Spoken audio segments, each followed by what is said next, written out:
through the TS 2009 scriptures. But I'm going to end at the end of Job here.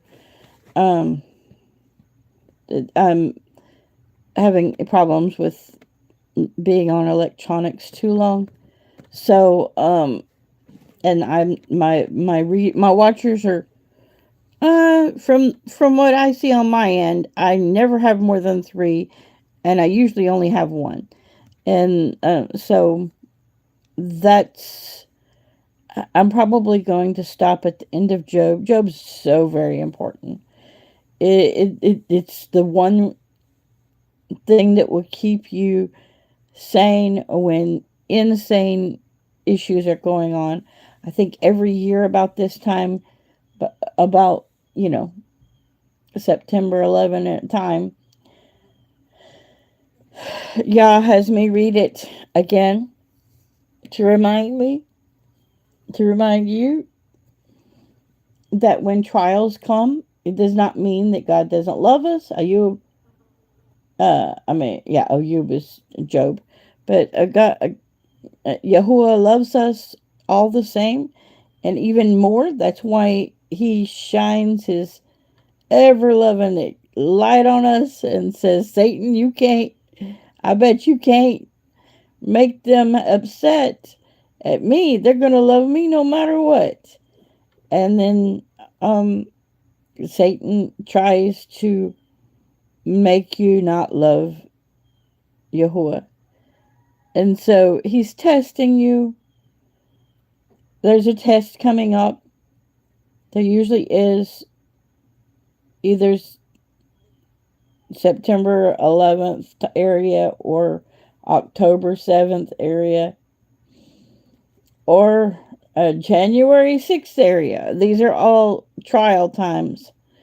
Um, and that's why Satan works on those trial dates, because he knows that those dates are dates that Yahuwah looks in on his children. And so buckle up, Buttercup, and do like Job did, and do not curse God and die. And do not, I mean, it says that Job never held it to against Yahuwah. So even though he did blame him, he said, "Even though he slay me, yet will I serve him," and things like that. So, um, Job is a good read, and y'all that just got on here, I'm not going to go on after I finish Job. I think that I have had enough internet exposure that I'll just stick with my prayer calls. Okay, and everybody that has interesting uh, button, what do you call it? Your button stuck. You can just get off of here. Um, okay, here we go. And this is chapter 25. And Bildad the, and Bildad the Shukite answered and said, "Rule and fear belong to him, making peace in his high places. Is there any number to his armies? And on whom does his light not shine? So how much, pardon me, so how could man be righteous before El? Or how could he be flawless who is born of a woman? See, even the moon does not shine, and the stars have been flawless in his eyes. How much less a man, a maggot, a son of man, a worm?" Chapter number 26. And Ayub answered and said, "How have you helped the powerless, saved an arm not strong? How have you given counsel to the unwise, or declared sound advice to many? With whom have you spoken words, and whose spirit came from you? Woo! He said that ain't the spirit of Christ, is what he's saying. Verse 5. The dead wait, those under the waters, those inhabiting them. Sheol is naked before him, and destruction has no covering.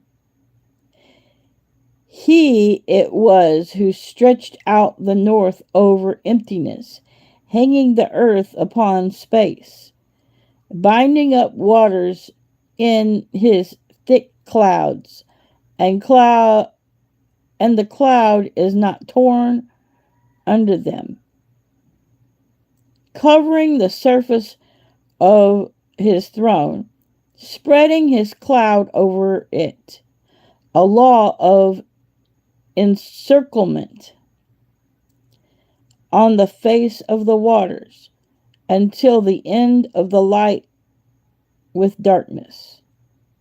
So there's a time where there is light with darkness, right? Till the end of the light with darkness, there's a law of encirclement, right? It's probably the ice wall that we know about.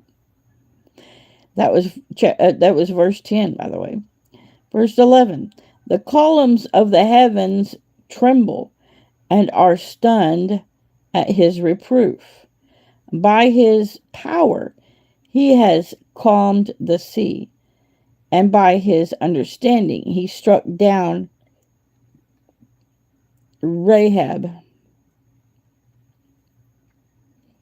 By his spirit he adorns the heavens. His hand whirls the fleeing serpent. So you can imagine grabbing a serpent by the tail and swirling it around, right? See, these are the fringes of his ways, and how little a matter is heard of him, and who understands the thunder of his power? Chapter 27. And Iyob again looked up his discourse,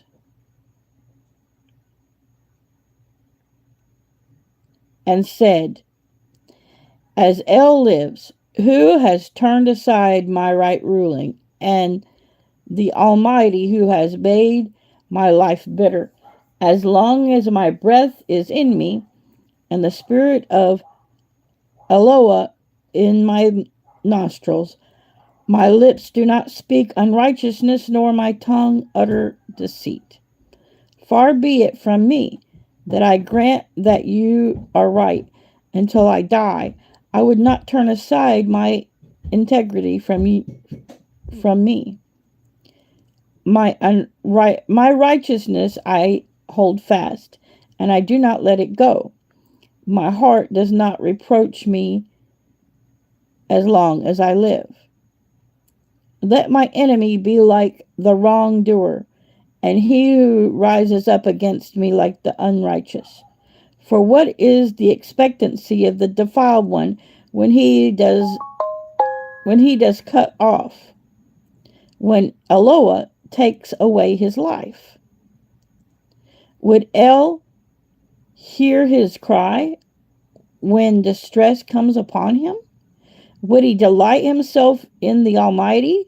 Call on Eloah at all times. Let me teach you by the hand of Eloah, by the hand of El, that which is with the Almighty I do not hide. See, all of you have seen it. Why then are you altogether vain? This is the portion of a wrong man with El, and the inheritance of cruel ones, which they receive from Almighty. If his children are increased, it is for the sword.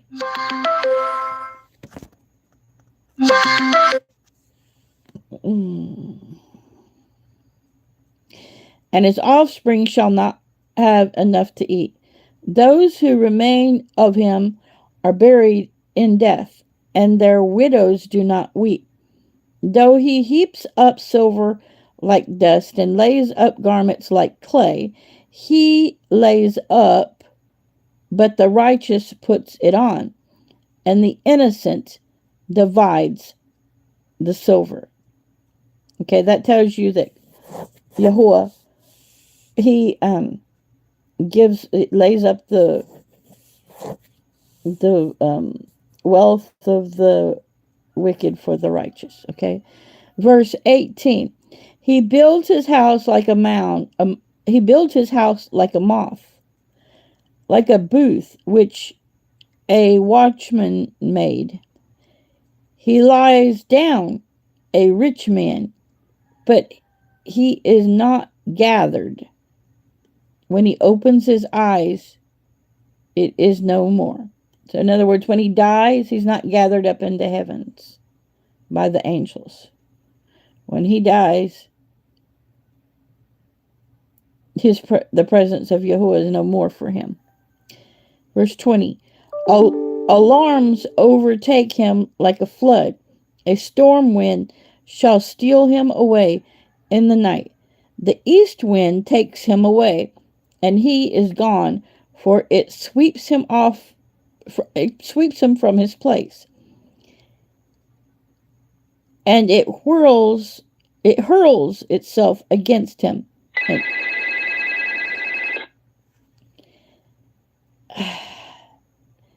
It hurls himself against him, and he is gone, for it sweeps him from his place.